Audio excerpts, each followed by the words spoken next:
बर'आ मियादिखौनो खालामना लानो रोङा गावनि हाखौ जोङो सरकारि हायाव थायो बेफोरबायदि सरकारि हायाव थानायनि जाहोनाव जोंनि जा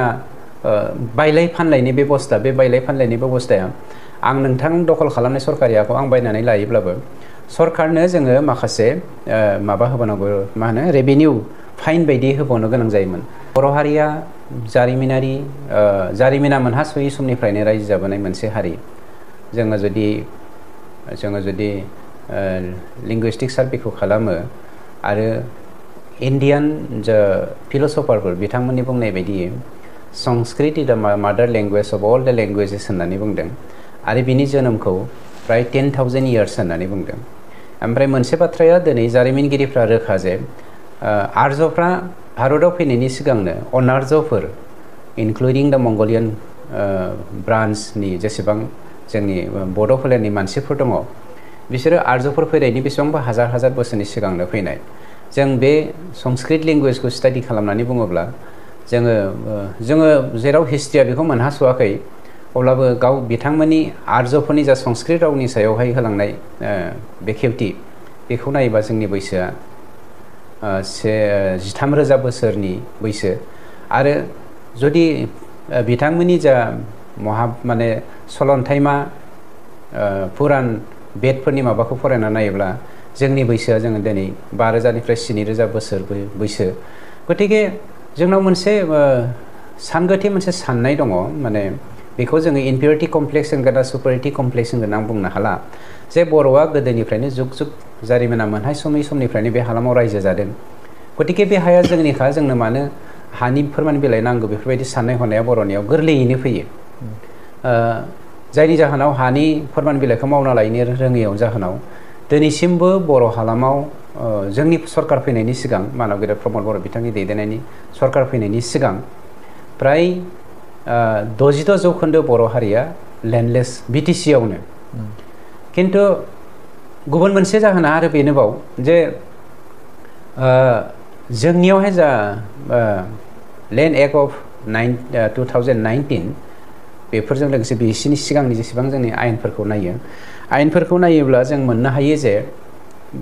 जोंनि सरकार फैनायनि सिगांसिम बा दाखालिसिम जोङो मोनसे बाथ्राखौ स्पस्ट जे हमनानै ला जेरावहाय बर'आ मियादिखौनो खालामना लानो रोङा गावनि हाखौ जोङो सरकारि हायाव थायो बेफोरबायदि सरकारि हायाव थानायनि जाहोनाव जोंनि जा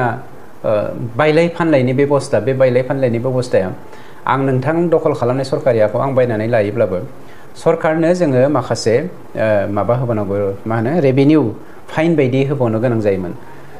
आं मोनसे बाथ्राखौ खोन्थानो नागिरदों जे थांनाय 4 तारिखआव बे बोहैथि दाननि 4 तारिखआव जोंना एक्जिकिउटिभ काउन्सिल मिटिं मोनसे जादोंमोन बे काउन्सिलनि गेजेराव जोङो माखासे लेन्ड इस्युनि सायावहाय माखासे जोङो सोदांनाय लाबोदों बे सोदांनाया जादों हमनानै ला गामि ओनसोलाव नोंथाङा जुदि हा दङब्ला सरकारि हा दङब्ला बे हाया नोंथांनिनो 100% नोंथाङा मा खालामनांगोन बिनि सायावहाय लेन्ड बे नोंथांनि जेसेबां लेन्ड क्वान्टाम दङ ना बिनि 100% नोंथाङा गभर्नमेन्टनो फाइन हिसाबै होनांगौ जेनेबा हमनानै ला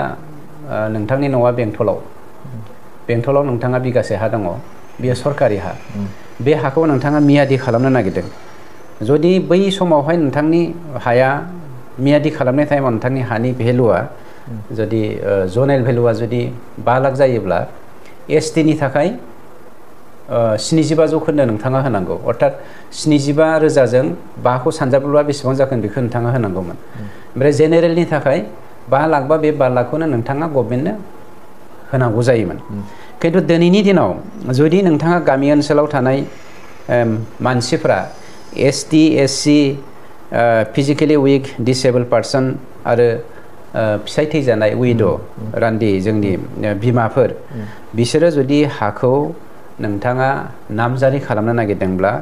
जोङो नोंथांनो डाइरेक्ट सेटेलमेन्टखौ 1,000आवनो होनो हानायनि बेबस्थाखौ दाखालि जों इसि मिटिङाव पास खालामो 1,000आव जेरावहाय नोंथाङा 5 लाखब्ला हमनानै ला बिगासे हानि दामा जुदि 4 लाख मोनब्ला नोंथाङा 3 लाख होनाङोमोन गभर्नमेन्टनो होमबासो नोंथाङा मियादि खालामनो बा सेटेलमेन्ट खालामनो हायोमोन खिन्थु दिनै जोङो खमायनानै बिगासे हाखौ 1000 होनायनि बेबस्था जों खालामना फैदों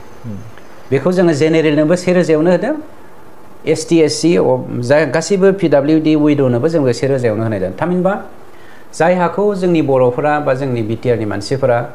मियादि खालामनो थाखाय फैसा गैयिनि थाखाय हायामोन बेखौ गोरलैयैनो जोंनि सरकारा मियादि खालामनो हानायनि बेबस्थाखौ रोजासेनिजों जों बानायना होबाय थामहिनबा फैगौ समफोराव जोंनि मानसिफ्रा नोंथाङा जेब्ला सेटेलमेन्ट लागोन मियादि खालामना लागोन नोंथाङा सासे हा गैजायै जि मुं दं लेन्डलेस होनाय मोनसे बिमुं मोननाय दङमोन बिमुं मोनदोंमोन हा गैजायै होननानै बे बिमुं मोननायनिफ्राय नोंथाङा रैखाथि मोननो हाबाय गुबुन फारसे आगोलनि सरकाराव मोनसे बाथ्राखौ आं बुंबावनो नागिरदों मिउटेसन कनभार्सनावहाय ओरैबायदिमोन एनुवेल पाट्टा टु पेरियडिक पाट्टायाव जुदि नोंथाङा माबा खालामनो नागिरोब्ला हाखौ ट्रेन्सफार खालामनो नागिरोबा कनभार्सनावहाय जेनेबा हा सोलायनाय जेनेबा हानि स्टेटासखौ सोलायनाय खालामनो नागिरोबा आगोलनि सरकारनि दिनाव नोंथाङा 100% होनाङोमोन 100% खिन्थु जेरै हमनानै ला नोंथाङा क'क्राझार टाउनाव माबा खालामनो नागिरदों मा होनो मोनसे इन्डास्ट्रि बानायनो नागिरदों इन्डास्ट्रि बानायोब्ला नोंथांनि क'क्राझार टाउननि हानि भेलुएसना जुदि दिनैनि दिनाव 24 लाख क'क्राझार टाउननि हानि जनरेल भेलुएसननि दामा बेनिफ्राय बेखौ नोंथाङा कनभार्सन खालामनानै इन्डास्ट्रि बानायनो नागिरदों इन्डास्ट्रि बानायनो नागिरदोंबा बै लेन्ड भेलुएसनै नोंथाङा 100% नोंथाङा गभर्नमेन्टनो रेभिनिउ होनो गोनां जायोमोन दिनै जोंनि सरकारा जनेल भेलुएसननिफ्राय 15%ल' जोङो बेखौ खमायनानै लाबोदों 100%निखौ जोङो 15%आव लाबोदों आरो बेबो ST SC ओमफ्राय PWD माने फिजिकेलि उइक डिसेबल ओमफ्राय बिसाय थैजानाय बिमाफोर बिसोरनि थाखाय जोङो 13.5%आव जोङो दोनफैबाय थामहिनबा जोंनि हाखौ जोङो गोरलैयैनो मियादि पाट्टा खालामनायजों लोगोसे कनभार्सन खालामनायाव जोङो दिनै साक्सेसफुल जानो हादों जायखौ जोंनि मानसिफ्रा रोजा बोसोर हा दंब्लाबो जों मियादि खालामनो हायाखैमोन आरो 2003 मायथाइनि 10 फेब्रुवारिनि जि एकर्ड बे एकर्डनि गेजेरजों जे जोंनि बर'फोरनि हानि जेंनाखौ सुफुंनो थाखाय भारत सरकारा जोंनो जा मोनथाय होदोंमोन मोनथाय मोनसेयावबो थांनाय 17 बोसोराव हाग्रामाया जोंनि बर'फोरनि बिटिआरआव थानाय गासैबो बिटिसिआव थानाय गासैबो रायजो राजाफोरनि जा हानि जेंना बे हानि जेंनाखौ मालाबाबो सुफुंनो थाखाय बिथांमोना नोजोर होआखैमोन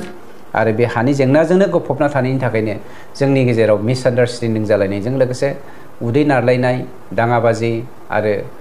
माहारियारि दाङाबाजिजों लोगोसे